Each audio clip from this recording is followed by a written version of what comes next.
مننه. وخت مو په خیر پام وکړئ د دې مهال تازه او مهمو پیښو ته. په پاکستان کې د وروستیو سیلابونو له کبله د مړو شوو کسانو شمېر 45 ته پورته شوی دی. په پاکستان کې له پیښو سره د مبارزې ادارې پرون یکشنبې د چنګاښه تمه ویلي د سر ډېر زیان له افغانستان سره په پوله خیبر پښتونخوا ایالت کې اوښتی دی. دغه ایالت کې سیلابونو 21 تنه مړه کړي چې 11 یې ماشومان دي. یوازې 14 تنه په سوات کې د تېرې جمعې په ورځ هغه مهال مړه شول چې د سیلابونو اوبو په یو وړه غونډۍ ایسار کړل او ژغورنې ته یې څوک ورنه رسېدل.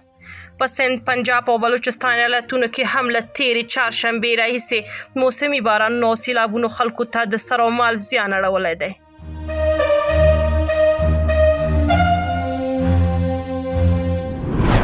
د امریکا ولسمشر ډونالډ ټرمپ د یکشنبې په ورځ د غزې په جګړه کې د اوربند د خبرو د پرمختګ غوښتنه وکړه.